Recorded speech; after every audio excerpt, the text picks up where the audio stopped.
Have you ever needed a locomotive that has the look and feel of a full-size road switcher, while also keeping the small size of a port switcher? Well, here at Ready Made Trains, we have the solution for you. Introducing the new Beep Diesel. Just take a look at this little guy. It's nearly half the size of a full-size road switcher, while also still looking like one. The new RMT Beep. Full-size looks in a small package. Get one today. What's up, guys? Penn Central 8505 here. You heard the man right. We are going to be reviewing the RMT Beep. Honestly, a little spoiler alert, I actually quite like this. But other than that, let's get right into it. Sit back, relax, and enjoy. This is going to be a good video. Okay, so before we go in depth on this locomotive itself here, I want to give you a brief history on the RMT Beep. So originally, this casting was made by Kusan, and they called it the Mighty Mite. Now, the Mighty Mite was very, very simple. It was made to run on 2-rail DC power instead of running on the typical 3-rail AC power like what we usually do with O-gauge trains. Anyway, the Mighty Mite was very, very simple. It had a very simple drivetrain. There was no lights or window inserts at all. Heck, I don't even think they had the metal handrails on the side. And they also had dummy couplers. Later on, Williams acquired the tooling, kept the Mighty Mite name, but they did do some upgrades, that being upgrades to the drivetrain. They upgraded the drivetrain to a better drivetrain. It was still all plastic, but they did make some versions have 2 motors instead of a single motor. They also, of course, converted it to run on 3-rail AC power. And yeah, they still weren't the best and still lacked having lights, window inserts, and operational knuckle couplers, but they got the job done for their starter sets. Later on, K-Line got the tooling, but they never produced this engine, so there are no RMT Beeps or Mighty Mites under the K-Line name.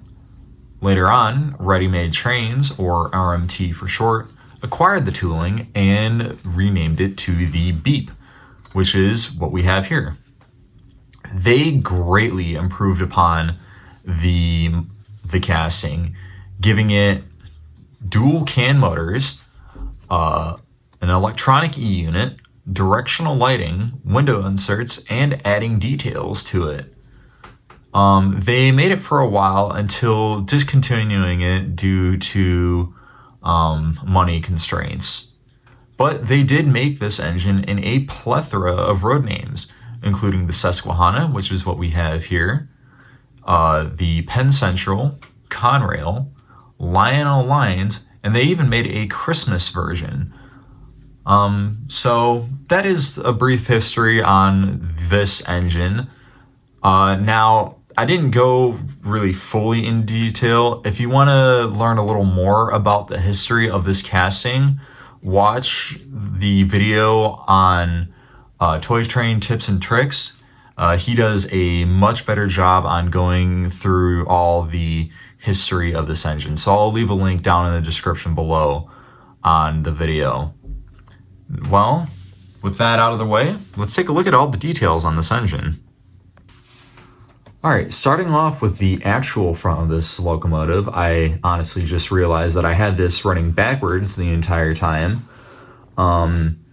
We have a nose that is very, very reminiscent of the EMD GP series of locomotives, which is one of the many inspirations that this engine takes from. It does take inspiration from other locomotives, but we will see that later on.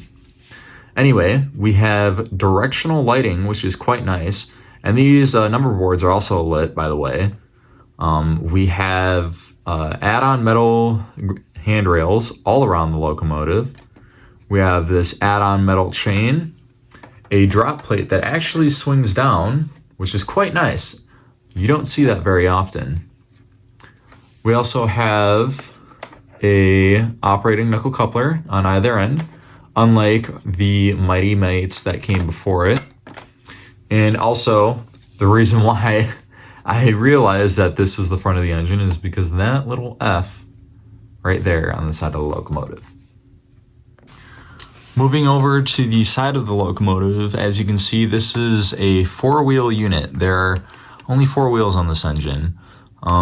There is the continuation of the handrails. You also have some quite nice lettering and some safety striping, some red accents around the fuel and water caps. Now you can see that some of the paint is chipping and cracking, and I believe that's just due to age, but this engine still runs pretty good. Here you can see kind of another one of the inspirations. I believe this is kind of inspired off of the Fairbanks Morse diesels with the way the grate is designed. But anyway, and here's another inspiration you can kind of see as well with the way the roof is shaped. It's kind of reminiscent of Alco's RS series diesels with how like insanely sloped the roof is, and also how there are windows that protrude above the hood of the locomotive. Also, as you can see, you have the Susquehanna abbreviation. The full name of the Susquehanna is the New York Susquehanna and Western, and you also have the number 1800 on here. Moving up to the top of the locomotive, as you can see, there's a lot of molded in detail. You have kind of a Alco inspired fan at the front here. And you also have 2 add-on horns. And I guess this is supposed to be kind of like for a strobe light here, but I don't know for sure. And you also have 2 small exhaust stacks there. And moving over to the rear of the locomotive, as you can see, it's pretty much the same deal as the front end of the locomotive, just on the short hood instead of the long hood. Now, I wanted to give you another little representation of how small this engine is. I have it put next to my Lionel number 8030 here, and as you can see, it is much, much smaller. It's nearly half the size in length, and in height, it is a lot shorter. But yeah, I mean, even though it's a quite small engine, it still pulls decently. Now, of course, it's not going to pull as much as, say, a number 8030 or hell, even a number 2321 Fairbanks Morse engine. But it still pulls decent for what it is. And it's also very, very quiet, much quieter than the Lionel Pullmore motors. But yeah. Now, before we run this engine, I want to give you all a little fun fact here. Along with the Beep, RMT made another set of shortened locomotives that use this same drivetrain and chassis. And they called it the Beef. Yes, like steak. But instead of using a concept of a shortened hood unit like the Beep, it is a shortened EMD F unit, which I think is pretty cool. They made ABBA sets, and they look kind of cool. I would like to find a set of these one day. Now, yes, they are a little harder to find than the Beeps, but hopefully one day I'll get my hands on a set of them. But yeah, that's a little fun fact for you. Now, let's run this thing.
have it, folks. I hope you guys enjoyed this video. If you liked what you saw, make sure to like, subscribe, and comment down below what you thought. I read all your guys' comments. Also, make sure to share it with anyone that you think will like this video. Also, don't forget to join the Discord server. There's a link down in the description below. And yeah, with that, I hope you guys have a wonderful day. This is going to be Penitentiary 505, out.